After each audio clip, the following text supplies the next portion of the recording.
महाराष्ट्र की राजनीति में बीएमसी चुनाव के नतीजों के बाद लगातार सियासी उठापटक जारी है।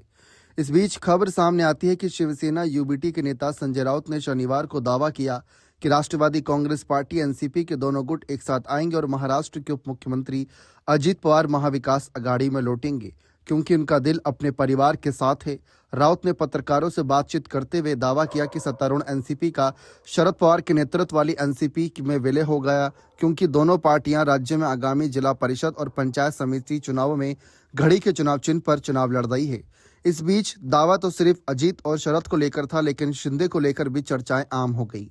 बताया जा रहा है कि बीएमसी चुनाव के नतीजों के बाद बीजेपी और शिंदे गुट के बीच जो रसाकसी का खेल चल रहा है वह पूरे देश दुनिया को दिख रहा है, जिसकी वजह से यह भी कयास लगाए जा रहे हैं कि कहीं बीएमसी चुनाव के नतीजों की वजह से महाराष्ट्र में फडणवीस सरकार खतरे में ना आ जाए।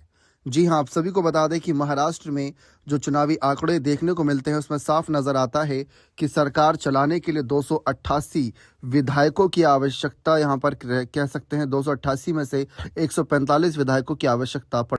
और इस वक्त अगर हम महायुति की तरफ देखें तो उनके पास 235 करीब यहाँ पर विधायक हैं, जिसमें 132 अकेले बीजेपी के, 57 शिंदे की शिवसेना, 41 अजित पवार की एनसीपी और कुछ यहाँ पर साथी मिलाकर करीब 5 और विधायक जुड़ते हैं।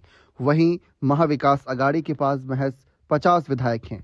लेकिन अगर पहले अजित पवार की नाराजगी सामने आई, फिर उसके बाद अगर शिंदे की नाराजगी सामने आती है, तो यह आंकड़ा अगर इनसे अलग होता है तो पूरी तरीके से साफ नजर आता है कि अकेले 132 और 5 विधायक भी अगर इनके साथ बीजेपी के साथ महायुति में बसते हैं, शिवसेना और एनसीपी के जाने के बावजूद, तो ये सिर्फ 137 होते हैं, जो 145 बहुमत का आंकड़ा है उससे काफी नीचे रहेंगे।